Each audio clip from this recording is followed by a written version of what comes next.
Le président de l'Assemblée nationale, Seynou Oumarou, était en début d'après-midi au quartier Pays-Bas pour apporter sa compassion aux familles des victimes d'incendies. Détail dans un instant. Le Premier ministre chef du gouvernement Oumoudou Mahamadou a réceptionné cet après-midi à Niamey une importante quantité de vaccins contre la Covid-19. Précision dans ce journal. Monsieur, dames, bonsoir et bonne rupture à tous. Deux audiences au cabinet du président de la République, chef de l'État, Mohamed Bazoum, a reçu successivement ce jour 14 avril 2021 l'ambassadeur de la République fédérale d'Allemagne, Herman Nicolai, et le représentant par intérim de l'UNICEF au Niger, Aboubakar Tal. Résumé, Mamadou Idrissa et Maïga Issaka. Le chef de la mission diplomatique de la République fédérale d'Allemagne est allé en effet présenter les félicitations de la chancelière allemande Angela Merkel et son gouvernement au président de la République chef de l'État Mohamed Bazoum pour son élection à la tête du Niger. Au-delà des relations diplomatiques et militaires, la coopération entre l'Allemagne et le Niger excelle également dans le domaine de l'éducation.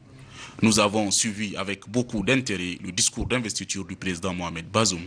L'éducation en est une des priorités, a déclaré Herman Nicolai. Nous sommes engagés au Niger depuis plus qu'un demi-siècle dans la coopération au développement. Récemment, dans les dernières années, s'y est ajoutée la coopération dans le secteur sécuritaire. Il y a des forts soutiens de l'Allemagne à part de la coopération au développement. Là, c'est l'agriculture, c'est la décentralisation. Nous soutenons le secteur de l'éducation. Ça, il faut le renforcer pour donner la chance d'avoir un succès au nouveau président Bazoum avec les grands plans qu'il a pour l'éducation au Niger. La seconde audience a été accordée dans l'après-midi aux représentants par intérim de l'UNICEF au Niger. Aboubakar Tal est aussi allé féliciter au nom de son institution le président de la République pour son accession à la magistrature suprême. Par la même occasion, présenter ses condoléances au gouvernement et au peuple du Niger suite aux événements tragiques survenus dans l'école primaire Pays-Bas où une vingtaine d'enfants a trouvé la mort. Il s'agit entre autres d'un phénomène où la normalisation des écoles pourrait en partie tout au moins réduire de pareils risques. Et nous avons, à la demande de son Excellence, nous allons pouvoir accéder dans un premier temps à la reconstruction de cette école, mais ceci pris dans le cadre plus global d'une normalisation à terme de l'ensemble des classes payotes dans le pays. L'UNICEF est l'un des grands partenaires de l'État du Niger en matière d'éducation. Plus que jamais, le secteur a besoin d'être renforcé conformément au programme de gouvernance du chef de l'État. Le président de l'Assemblée nationale, Seynou Oumarou, était cet après-midi au quartier Pays-Bas, théâtre d'un incendie. Il s'agit d'une école préscolaire avec malheureusement la mort d'une vingtaine d'enfants. Seynou Oumarou s'est déplacé pour apporter toute sa compassion et celle du peuple nigérien aux familles déplorées et aux enseignantes. Compte rendu, Mariam Keta et Yazrabiou. 25 classes en paillotes réduites en cendres, occasionnant la mort d'une vingtaine d'enfants du préscolaire, c'est le triste bilan de cet incendie à l'origine duquel un court-circuit. Une situation face à laquelle les enseignantes se sont investies pour sauver leurs élèves, mais impuissantes face au feu qui s'est vite propagé. C'est une fille mentale là qui passait de la cour, comme d'habitude, elle a l'habitude de passer de la cour. En ce temps-là, les élèves du primaire jettent des pierres en criant sur elle. Pour moi, c'est la fille qui était de passage. Nous aussi, nous avons gardé nos élèves de la classe. C'est par après que j'ai senti une forte chaleur, que j'ai vu que c'est notre toit qui est déjà atteint du feu. J'ai crié pour dire à la directrice de sortir, c'est du feu. C'est en ce temps-là que nous avons commencé de faire sortir les élèves. C'est par après, nous on ne sait même pas par comment d'autres ont retourné dans la classe. On était avec eux, on a couru. Comme déjà de ce côté, il n'y a même pas de passage. Ce courage et cette détermination des braves enseignantes ont été salués et encouragés par le président de l'Assemblée nationale. Ce sont des petits-enfants, entre 3, 4 et 5 ans, une vingtaine à brûler, dans des conditions atroces. Je voudrais d'abord féliciter et encourager surtout les enseignantes qui ont, dans un sursaut de responsabilité, essayé de sauver les enfants. Mais malheureusement, le feu qui s'était déclenché avait pris déjà une bonne partie donc, des classes qui sont en paillotte et elles n'ont rien pu faire. Je pense que ce réflexe est à saluer, c'est à leur honneur. Elles ont fait ce qu'elles pouvaient faire, mais elles ne pouvaient rien faire de plus que ce qu'elles ont fait. Et vraiment, il faut les féliciter, les encourager. Seni Oumarou, accompagné des membres du bureau de l'Assemblée nationale et des membres de la commission Affaires sociales et culturelles, a déploré l'existence des classes en paillotte. Je voudrais également dire que ce qui vient de se passer nous interpelle tous. Et je pense que ce problème de classe en paillotte, il faut réellement lui trouver une solution, et une solution définitive. Et nous pensons que chacun, dans sa sphère de responsabilité, doit faire ce qu'il faut faire pour que ce genre de drame ne se répète plus. Le président de la commission des affaires sociales et culturelles, Hassimi Tahirou, a remis au gouverneur de la région de Niamey, Oudou Ambouka, une enveloppe de 5 millions de francs CFA, un appui de l'Assemblée nationale. Notons que l'archevêque de Niamey, Monseigneur Laurent Lampo, est allé aussi présenter sa compassion aux familles des victimes et aux enseignantes. Le Premier ministre, chef du gouvernement Oumoudou Mahamadou, a réceptionné cet après-midi à Niamey une importante quantité de vaccins contre la Covid-19. Ce don est offert par le consortium des partenaires COVAX. C'était en présence de plusieurs membres du gouvernement et de plusieurs invités de marque venus pour la circonstance. Hawa Mamoudou et Souleymane Mamadou. L'année 2019, marquée par les mesures de restriction liées à la pandémie de la Covid-19, a bouleversé le monde entier. Fort heureusement, le Niger a pris le taureau par les cornes dès l'annonce de cette maladie. Ainsi, ce sont 1 596 000 doses de vaccins contre la Covid qui sont attendues dans le pays, dont près de 355 000 doses déjà disponibles. D'autres sont en cours dans les semaines à venir. Le Premier ministre chef du gouvernement Oumoudou Mahamadou a laissé entendre que l'acquisition des doses de vaccins figure parmi les priorités des autorités du Niger, ceci dans l'optique de mieux protéger les populations. Dieu merci, grâce au mécanisme COVAX qui a été initié sur la couverture de Gavi, nous avons aujourd'hui accès à ce vaccin, tout comme les pays riches ont vacciné leur population, les pays les moins nantis pourront également protéger leur population. Car, comme vous le savez, la maladie ne connaît pas le riche, elle ne connaît pas le pauvre. Et donc, c'est dans leur intérêt, c'est dans notre intérêt que tout le monde soit vacciné. Le ministre de la Santé publique, de la Population et des Affaires sociales, Dr Idi Ilyassou Maïnassara, a situé toute l'importance de ces vaccins avant d'exhorter les populations à respecter les mesures barrières jusqu'à l'éradication de cette maladie. La persistance de ce mal, avec l'apparition de nouvelles vagues d'infection et de nouveaux variants du dit virus, reste une préoccupation majeure des plus hautes autorités, qui multiplient les initiatives afin de protéger les vaillantes populations de notre pays. C'est en effet dans ce souci permanent de promotion de la santé que le gouvernement du Niger a aussi décidé de recourir à l'introduction du vaccin contre le Covid-19. Le peuple nigérien, guidé par les plus hautes autorités, au premier rang desquelles son Excellence Mohamed Bazoum, président de la République, chef de l'État, reste déterminé dans la lutte contre la pandémie de Covid-19. Pour rappel, le vaccin AstraZeneca sera administré en 2 doses, espacées de 8 à 12 semaines, aux cibles prioritaires retenues, à savoir le personnel de santé, le personnel âgé de plus de 60 ans avec ou sans comorbidité, les personnes de plus de 18 ans puisqu'on vient de décider que même les enfants de plus de 18 ans vont être donc inscrits dans cette cible. Les forces de défense et de sécurité, les pèlerins, les détenus, les réfugiés et les migrants, les voyageurs en partance pour l'extérieur du pays. Les différents partenaires réunis au sein du consortium COVAX ont tour à tour pris la parole pour soutenir le processus de déploiement de vaccins au Niger et ont dans la même foulée affirmé que ces vaccins combattent le virus de la COVID-19 et préparent les défenses naturelles du corps. Restons dans le même cadre pour les tendances Covid-19 au Niger. Les résultats des examens virologiques de ce jour 14 avril 2021 se présentent comme suit. 5 nouveaux cas positifs, tous de sexe masculin, notifiés, dont 3 chez les demandeurs de tests PCR Covid-19 pour voyage et 2 chez les alertes.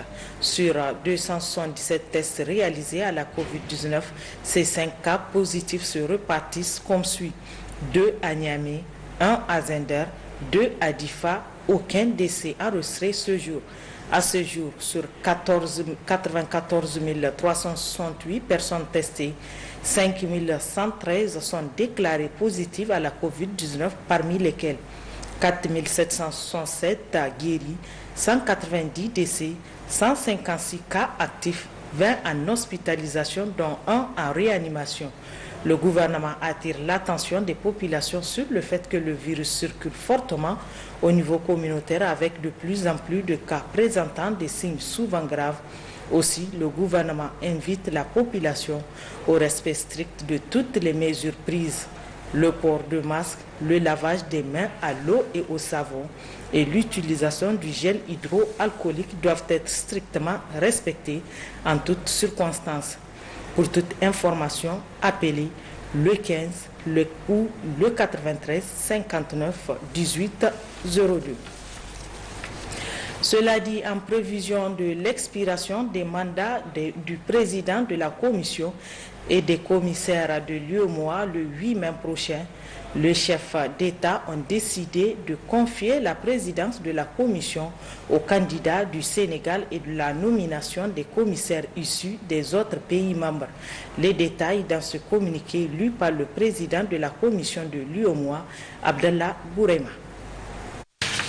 Lors de sa 22e session ordinaire tenue par visioconférence le 25 mars 2021, la conférence des chefs d'État et de gouvernement de l'UEMOA a pris acte de l'expiration des mandats du président et des membres de la commission de l'UEMOA à compter du 8 mai 2021.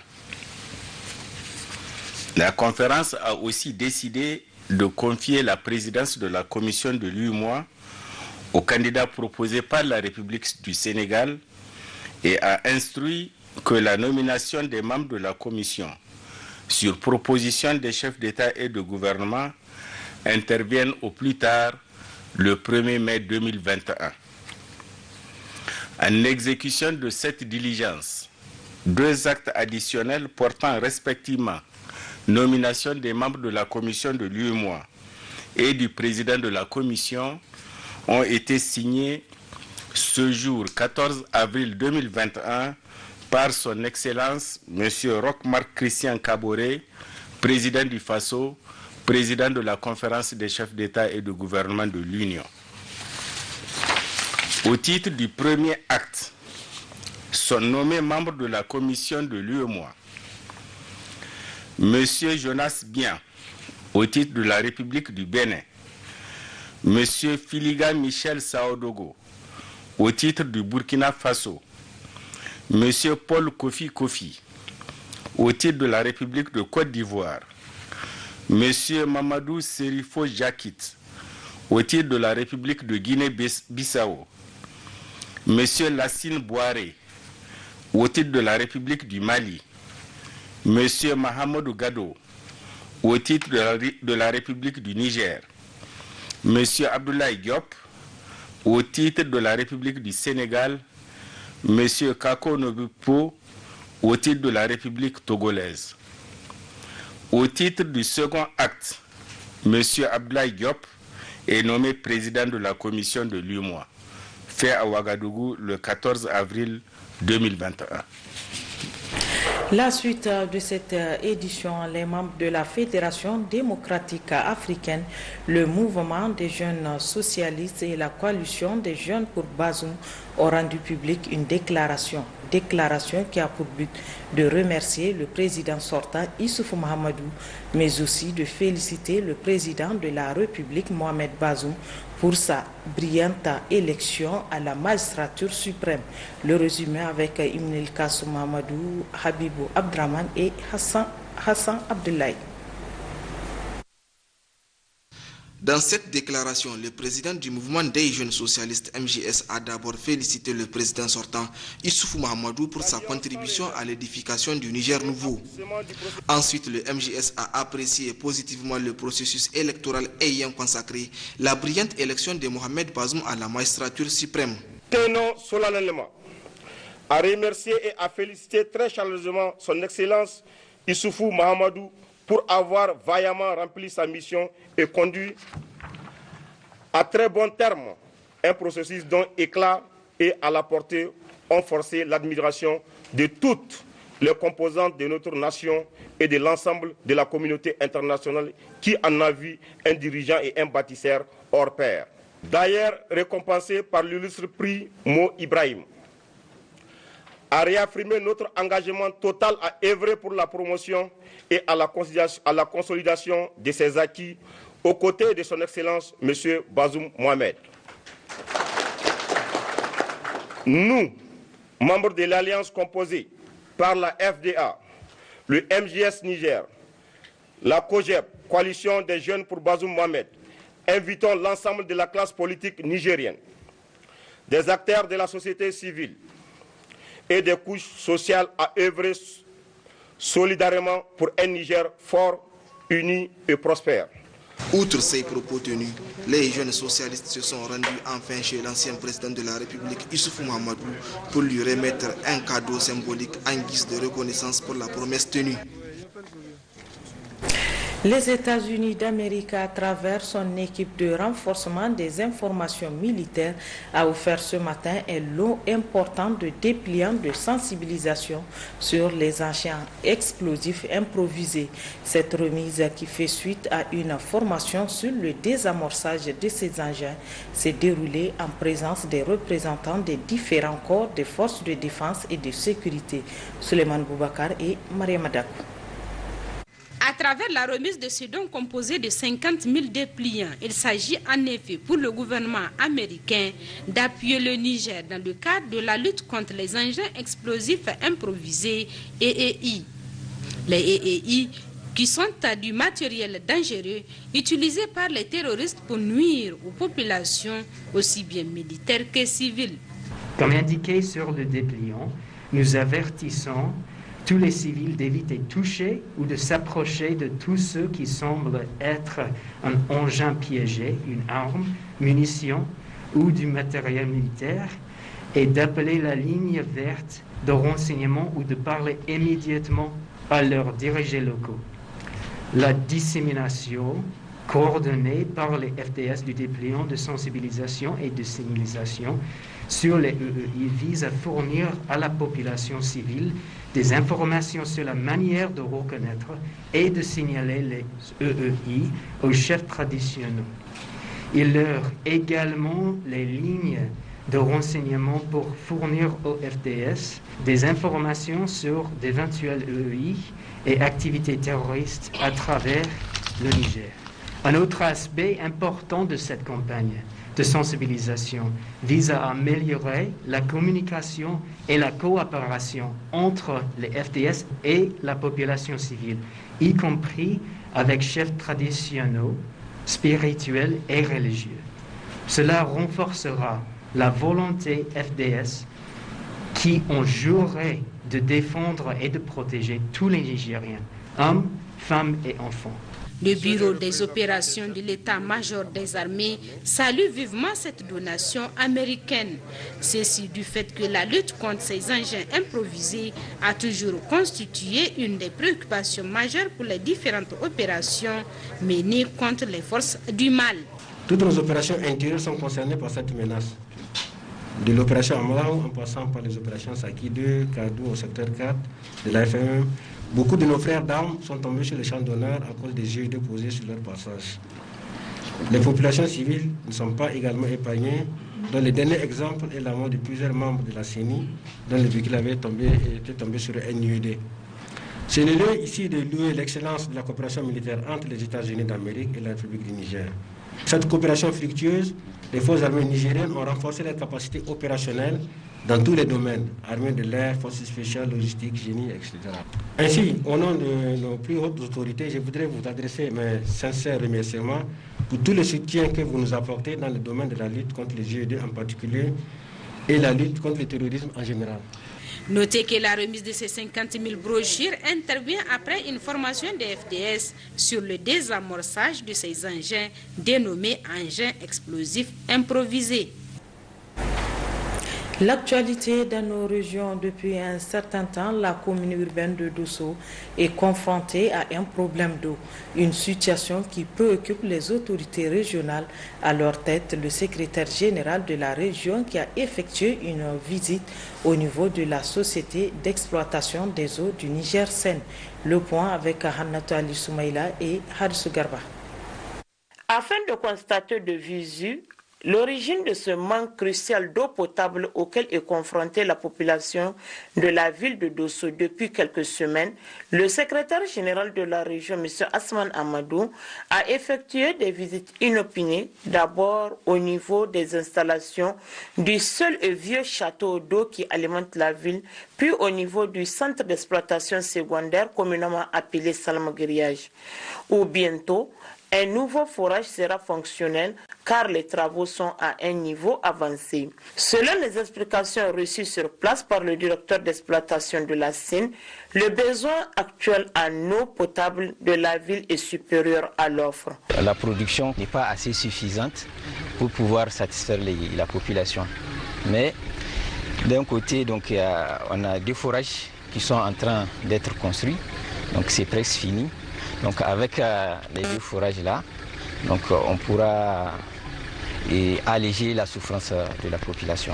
Le secrétaire général de la région de Dosso, après toutes ces visites, a encouragé les agents de la Sine avant de demander aux populations d'être plus patientes car les solutions sont en cours. C'est un mécontentement presque généralisé dans tous les quartiers.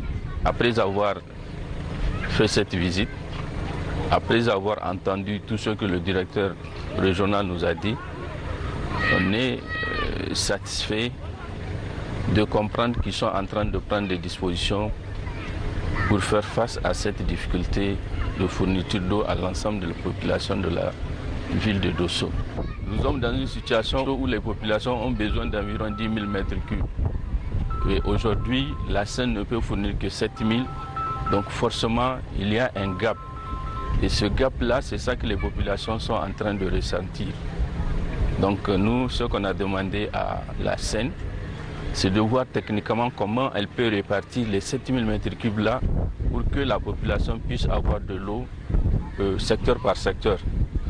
Même si tout le monde ne peut pas avoir à la fois, mais il faut faire un planning qui permettra d'avoir, en tout cas dans chaque quartier, ne serait-ce que pendant quelques heures, de l'eau. Ainsi, les populations peuvent s'approvisionner pour attendre le prochain passage de leur quartier.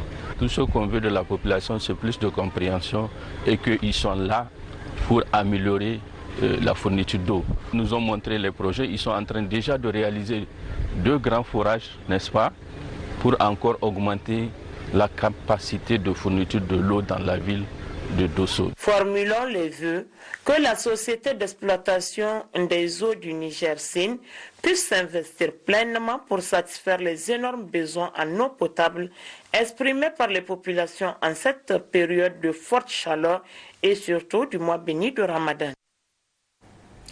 Une mission de haut niveau de la coopération luxembourgeoise est depuis quelques jours à l'hôte des populations de Zender.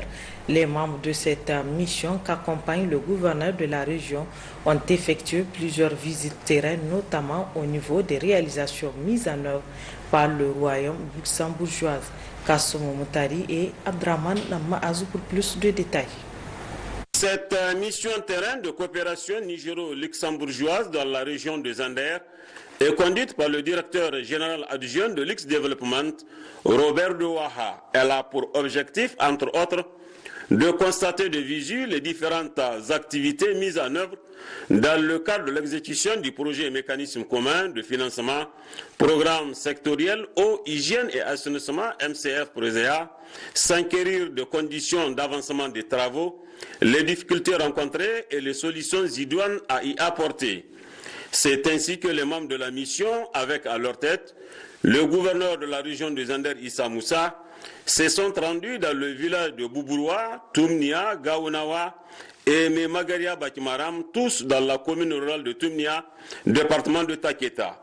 Au niveau de toutes ces localités visitées, les membres de la mission ont eu droit à un accueil enthousiaste et chaleureux de la part des populations, preuve de leur soutien inconditionnel à toutes ces actions initiées pour leur bien-être par le gouvernement nigérien avec l'appui de nos partenaires au développement. Le premier responsable de la région des Zander a saisi cette opportunité pour leur présenter les salutations fraternelles du président de la République, chef de l'État, Bazoum Mohamed. Occasion également saisie par le gouverneur de la région de Zander, Issa Moussa, et le chef de la mission, Robert de Waha, pour discuter et échanger avec les différents acteurs en charge de la mise en œuvre de ces activités, à savoir les élus locaux et les cadres techniques. Le Luxembourg est un tout petit pays en Europe, mais c'est un grand ami du Niger. Dans mon pays, il n'y a pas un problème d'eau. Et dans votre pays, c'est le grand problème. Et nous sommes fiers, nous avons réussi à aider tous ces gens que je vois ici, c'est très émouvant. Au chapitre des réalisations physiques visitées par la mission, notons le château d'eau de la grappe de Gaounawa, d'une capacité de 80 mètres cubes, le forage et la mini AEP multivillage du village de Memagaria Bakimaram. Toujours dans le village de Memagaria Bakimaram, la mission s'est intéressée à l'établissement scolaire de cette localité. A précisé que partout où elle s'est rendue, la mission a reçu des explications détaillées de la part des techniciens trouvés sur place, complétées par le directeur régional de l'hydraulique de Zander, Tassi Ougaladima. Au terme de cette mission terrain, la délégation a rendu une visite de courtoisie au chef de canton de Dakusa. Retour à Niamey, ouverture ce matin d'un atelier de créativité de la planification stratégique des ressources naturelles nationales du bassin du fleuve Niger. Une rencontre qui regroupe les gestionnaires et les utilisateurs du bassin du fleuve Niger des régions de Niamey, de Dosso et de Tilaberi. Jocelyne Amoussou et Abdullah Hamidou. Cette rencontre sur la planification stratégique des ressources naturelles nationales du bassin du fleuve Niger résulte de la demande du gouvernement du Niger par le biais du ministère de l'Environnement auprès des partenaires en vue de trouver une solution durable à la gestion de ces ressources. Une requête que le Royaume des Pays-Bas et le PNUD ont accepté d'appuyer. Cette initiative intéresse à plus d'un titre le PNUD, car d'abord, il s'agit d'œuvrer à aboutir à une planification stratégique en matière de gestion durable des terres, des eaux et des écosystèmes en place. Ensuite, et subséquemment, assurer la continuité de leurs moyens d'existence aux plus démunis, particulièrement les femmes. Ce que nous avons à partager, c'est notre expérience. En tant que Pays-Bas, ça veut dire qu'on a une expérience avec gestion d'eau. Et on a un institut agriculture qui est bien connu, celui de Wageningen. C'est ça que nous voulons être, un partenaire et un partenaire technique. Selon le secrétaire général du ministère de l'Environnement, la planification stratégique des ressources naturelles du bassin du fleuve Niger permettra surtout d'anticiper et d'agir plus efficacement face aux défis du changement climatique. Le présent atelier dit de créativité se veut un cadre transparent, participatif et fédérateur qui permettra aux gestionnaires et aux utilisateurs de ressources naturelles du bassin du Niger, à travers une approche holistique, d'atteindre les objectifs ci-après.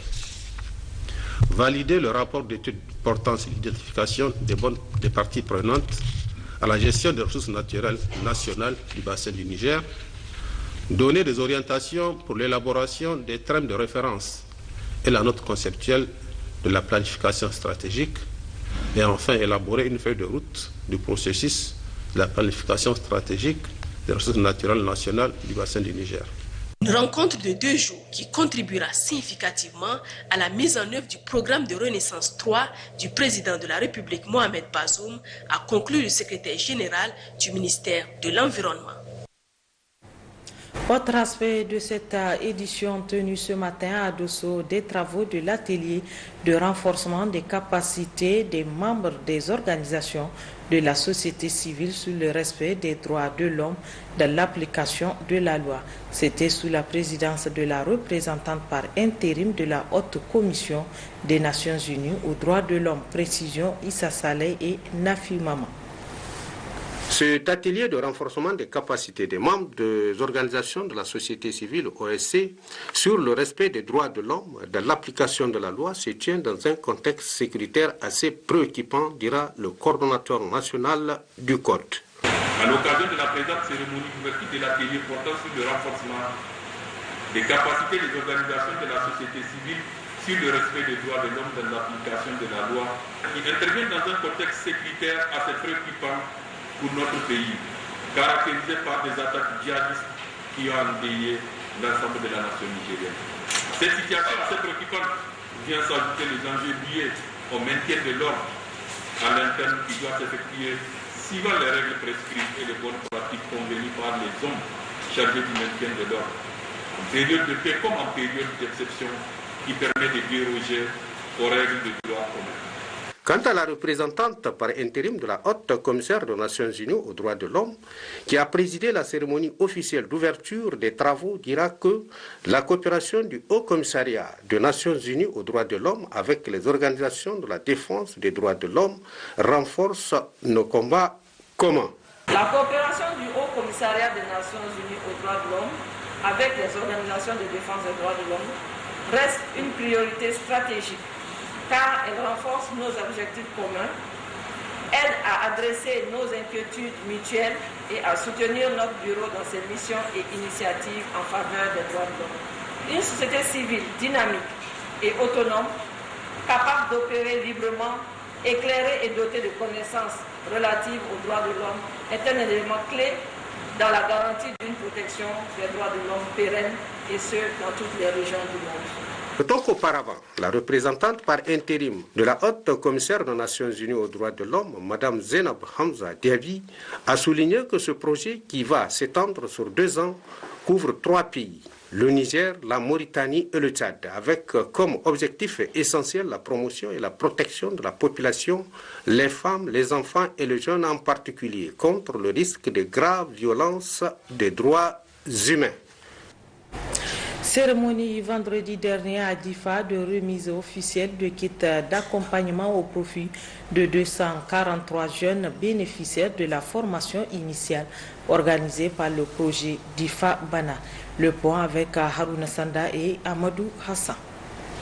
Cette cérémonie consacre la remise officielle des kits d'accompagnement à 243 bénéficiaires provenant de 12 communes de la région de Difa, bénéficiaires de la formation initiale professionnalisante initiée par la Direction régionale des enseignements professionnels et techniques avec l'appui du projet Jeunesse Difa Bana. On a bénéficié de 10 ateliers, 2 plateformes d'orientation, dont 4 ateliers à Goutoumaria, 4 ateliers à Guigimi, 2 ateliers à Ménesoroa et une plateforme à Poussou, et une autre à Ngouti. Le budget s'élève à 154 284 813 francs. En deuxième mini, nous avons ils ont fait une achat de 5 groupes électrogènes à 41 995 950 francs. À cela s'ajoute encore l'appui en matière d'œuvre, 75 460 000 francs, 672 francs. Après la matière d'œuvre, nous avons eu la formation, ce qu'on appelle le renforcement des capacités de nos enseignants. Occasion pour les chefs de base de l'ONG Plan International de passer en revue les multiples efforts consentis par son ONG à travers le projet Jeunesse Difa afin de former et d'équiper des centaines de jeunes filles et garçons dans la région de Difa. La présente cérémonie est symbolique à plus d'un titre et vient à point nommé, car elle consacre la coopération dynamique et fructueuse entre la région de Difa, la haute autorité à la consolidation de la paix, l'AFD et le consortium dont Plan International fait partie. Aussi, les jeunes femmes et garçons qui recevront leur kit d'installation ce jour sont les premiers d'une vague de 1500 jeunes filles et garçons incessamment seront inscrits dans le cursus de formation professionnelle avant de venir s'ajouter à la masse de ces 243 jeunes promoteurs soutenus et accompagnés par le projet BANA. Et donc, pour moi, l'occasion de réitérer l'engagement du plan international aux côtés de tous les membres du consortium au Niger, d'œuvrer avec toutes les parties prenantes dans la mise en œuvre du projet BANA pour l'insertion socio-professionnelle des jeunes en faisant de ces jeunes des acteurs de changement pour la promotion de la paix, la cohésion sociale et la lutte contre l'extrémisme violent. La remise des attestations et des kits d'accompagnement qui s'en ont suivi ont sanctionné la fin de cette cérémonie. La mission de la haute autorité à la consolidation de la paix HACP est arrivée ce matin à Madaroufa, région de Maradi, où elle a rencontré les membres du conseil départemental sur les questions de sécurité en présence du secrétaire général de la région, Sandana Tahi et Nassur Nakakali.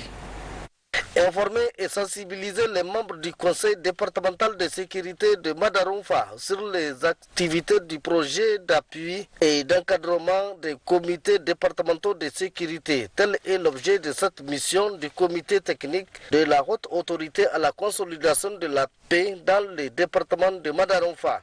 Il convient de souligner que la haute autorité à la consolidation de la paix est une institution rattachée à la présidence de la République pour contribuer à stabiliser les zones en conflit par la prévention, la gestion et la reconstruction post-conflit dans 79 communes de cette région du Niger. L'intervention de la haute autorité est axée sur les opérations militaires, sécuritaires, politiques et économiques. Après les premières expériences de Tilaberi, nous avons tiré des leçons. Le général Mohamed Aboutarka a essayé de négocier auprès du Royaume de Danemark, dans le cadre d'un projet, l'élargissement de cette activité sur la région de Tawa et de Maradi. C'est ainsi que nous avons dans un premier temps choisi 4 départements dans la région de Maradi. Nous avons choisi le département de Madaroufa. L'objectif de cette intervention, c'est d'appuyer les conseils départementaux de l'État afin qu'ils fassent leur travail régulier en étant plus proche, plus présent, plus constant auprès des populations, ce qui va permettre de dissuader les terroristes, de dissuader les bandits armés et de donner confiance aux populations que l'État est là, l'État s'occupe d'eux. Nous verrons ensuite comment améliorer cette expérience pour le bonheur de nos populations. Au cours des travaux de cet atelier qui se sont déroulés en présence du secrétaire général du gouvernorat de Maradi, Soumana Karimoun, les participants ont eu droit à la présentation des sources de financement des activités des conseils départementaux de sécurité par Essiakou Boukar et Mborema Noma sur les outils de gestion ou de gouvernance des activités haute autorité à la consolidation de la paix. Le préfet du département de Madaroufa a remercié la haute autorité à la consolidation de la paix qui œuvre aux côtés de l'État du Niger pour le renforcement de la paix et la sécurité, condition sine qua non de développement.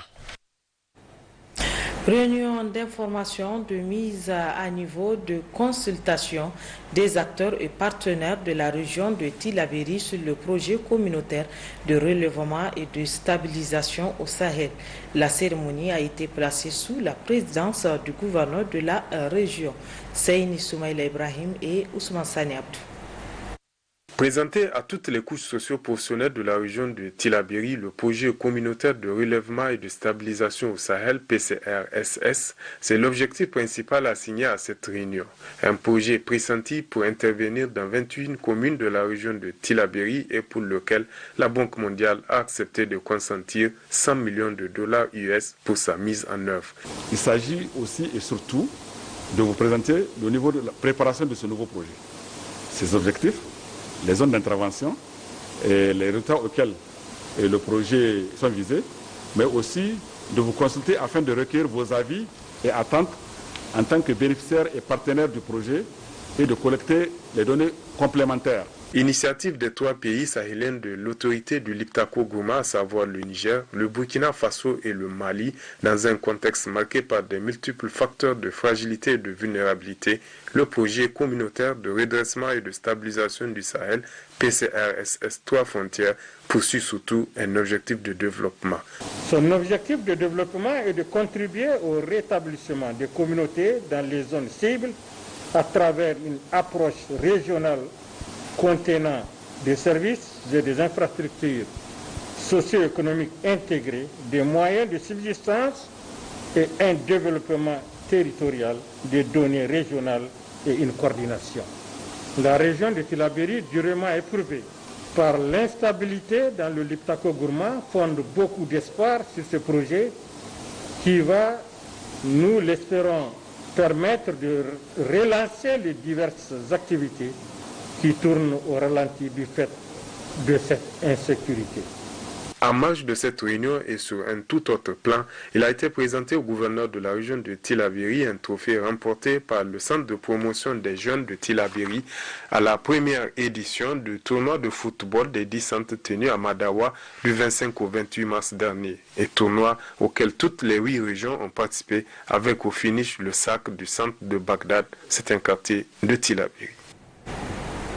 Ouverture ce matin à Niamey de l'atelier de capitalisation des expériences du projet pour la pérennisation des COGES, une initiative du ministère de l'enseignement secondaire qui vise le renforcement des activités éducatives au Niger. Compte rendu Abdelaziz Issaka et Abdoulaye Ali. Cet atelier, initié par le ministère des Enseignements secondaires, réunit les acteurs chargés de la conduite des comités de gestion des établissements scolaires, COGES, et des fédérations départementales des COGES pour une rencontre d'échange et de partage d'expériences sur les résultats de la mise en œuvre de leur activité. Cette initiative entre dans le cadre du projet pour la pérennisation des comités de gestion des établissements scolaires et des fédérations départementales des COGES pour le renforcement des activités de l'éducation. Le ministère des Enseignements secondaires s'est engagé dans un vaste programme d'amélioration des performances au système éducatif, notamment par le biais d'une gestion décentralisée réussie des établissements secondaires. Ce cadre d'échange nous offre l'occasion de partager et de capitaliser les résultats issus des travaux des COGES-ES et des FDC durant la période de décembre 2016 à avril 2021. Il s'agit principalement des résultats des formations des différents acteurs, les suivis effectués par ces acteurs et d'autres rencontres qui ont contribué à plus d'un titre à améliorer la qualité des enseignements-apprentissages. Le ministère des Enseignements secondaires est accompagné sur ce projet par l'Agence internationale de coopération japonaise. Au vu de la pertinence des activités réalisées et leur valeur ajoutée en matière de qualité, la nécessité de capitaliser les expériences du projet pour la pérennisation des COGES S et FTC s'impose. C'est pourquoi le ministère organise cet atelier de capitalisation des expériences sur les activités de mobilisation communautaire pour l'amélioration de l'éducation au Niger. Ainsi, les participants à cet atelier, issus presque de toutes les régions du pays, sont appelés à apporter leur contribution au développement de la qualité de l'éducation au secondaire. Tenu également ce matin à Tintabaraden, région de Tawa, des travaux de l'atelier de formation et la mise en place de comités de paix repartis dans 30 villages de la commune urbaine. C'est le secrétaire général de la dite préfecture qui a présidé la cérémonie. Détail, Tahir Hassan Abdelkader et Sanoussi Fala. La présente formation au profit de 120 acteurs de paix, dont 30 femmes, s'inscrit dans le cadre du programme de cohésion communautaire au Niger PCCN.2 de l'Organisation internationale pour les migrations OIM. Cette activité a pour objectif de capitaliser et renforcer les acquis de la résilience des communautés à travers la stratégie communale de sécurité communautaire et de cohésion sociale, afin d'améliorer la résilience et la capacité des communautés à faire face aux conflits, notamment les menaces liées à l'extrémisme violent, de renforcer les capacités des jeunes à résister à l'attrait des groupes extrémistes violents. Prenant la parole, le maire de la commune urbaine de Tintabaraden se félicite du choix de sa commune pour la tenue de la dite formation qui est d'une importance capitale pour les populations bénéficiaires qui seront outillées sur la lutte contre l'extrémisme violent. Selon le secrétaire général de la préfecture de Tintabaraden, cette action va dans la droite ligne de soutenir le gouvernement nigérien dans ses efforts de maintien de la paix et la cohésion sociale dans le pays. Au regard de la qualité des participants librement choisis par les communautés et qui, de ces faits, représenteront valablement ces différentes couches sociales, j'ai la ferme conviction qu'au sortir de cette formation, le dialogue intercommunautaire sera renforcé et la collaboration avec les autorités sera restaurée à travers des partages d'informations. Les participants, quant à eux, ont salué cette initiative du programme de cohésion communautaire au Niger de l'OIM qui vient à point nommé. Cette formation est venue vraiment renforcer notre compréhension et tout ce que nous pensons que ceux qui n'ont pas compris l'utilité de la paix vont la comprendre aujourd'hui. Vraiment, il faut que la cohésion sociale s'installe à Tintabaraden. C'est pourquoi ici, nous ne voulons pas de problèmes ici à Tintabaraden. Vous voyez devant vous ici les sabres enterrés ici, je veux dire les Touaregs, les Arabes, les habitants de Tintabaraden ont mis fin à toutes les hostilités. A noter que 3 thématiques seront débattues tout au long de la formation. Le premier thème portera sur la situation sécuritaire de la zone de Tintabaraden et le rôle des comités de paix dans le contexte actuel. Et un troisième thème qui portera sur la gestion pacifique des conflits et la lutte contre l'extrémisme violent. Des thématiques d'une grande importance qui seront animées par un expert en la matière, Doti Diallo Suleiman.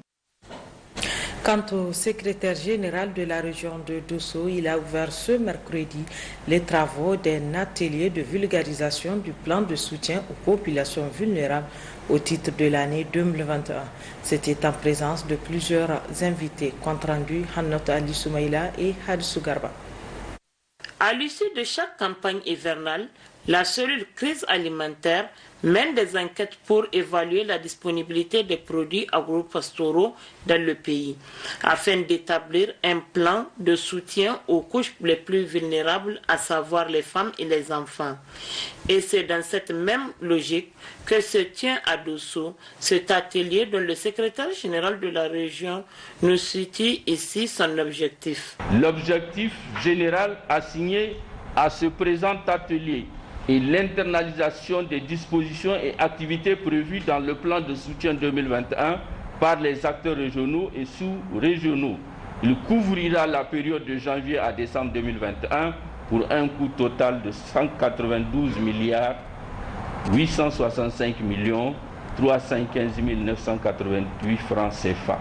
Les principales activités contenues dans le plan de soutien 2021 sont le cash et les Food for Work, les distributions gratuites ciblées, la vente à prix modéré de céréales, la prise en charge et la prévention de la malnutrition, la vente d'aliments bétail à prix modéré, l'appui en semences pluviales d'urgence, l'appui aux sinistrés des inondations et autres chocs, la prise en charge de la vulnérabilité chronique à travers les programmes de philo-sociaux pluriannuels, le suivi de l'évaluation de la situation alimentaire, nutritionnelle et pastorale des populations. Espérons alors qu'au terme de cette session, que les participants puissent être mieux outillés dans le cadre de la gestion de crises alimentaires et d'autres catastrophes. Le Bureau national d'évaluation environnementale a organisé ce matin à Difa un atelier d'évaluation du rapport provisoire et d'études environnementales et sociales du projet de construction et d'aménagement du marché de poissons de la dite région. Compte rendu Amadou Hassan et Abdraman Majiri. Cet atelier qui durera 2 jours organisé par le Bureau national d'évaluation environnementale permettra aux membres du comité ad hoc d'échanger sur les rapports provisoires de l'étude d'impact environnemental et social du projet construction et aménagement du marché des poissons dans la commune urbaine de Difa afin d'apporter leur contribution. Prenant la parole à cette occasion, le secrétaire général du gouverneur de Difa, Yahya Godi, s'est d'abord réjoui et a indiqué que cette activité est de grande envergure. Le projet de construction aménagement d'un marché de demi-gros de poissons dans le pôle de développement économique de Difa, fruit d'un partenariat entre le Niger et le FIDA, contribuera sans nul doute à faciliter les transactions commerciales et redynamiser la chaîne de valeur de la filière poisson. Il permettra entre autres d'accroître les échanges commerciaux et la compétitivité du poisson, de créer des emplois autour des transactions sur le poisson et donc d'améliorer le revenu des acteurs, d'accroître les perceptions des taxes et autres frais au profit de l'État et des collectivités territoriales. En ouvrant les travaux de cet atelier, le secrétaire général du ministère de l'Environnement et de la Salubrité urbaine s'est appesanti sur le fondement de ce projet avant de rappeler que le Niger est résolument engagé à préserver l'environnement en adoptant des textes en matière de gestion de celui-ci conformément à la Constitution du 25 novembre 2010. Le financement total du PRODAF DIFA se situera donc à environ 16,5 millions de dollars UE prévus pour une période de 6 ans. Le PRODAF DIFA poursuit comme objectif global de contribuer à assurer durablement la sécurité alimentaire et nutritionnelle et les capacités de résilience de 23 000 ménages ruraux, soit 160 000 personnes dans la région de Difa. C'est ainsi que le PRODAF DIFA, compte tenu de l'importance du secteur de la pêche pour les riverains et les étrangers, veut entreprendre la construction et l'aménagement d'un marché de demi-gros de poissons dans la commune urbaine de Difa.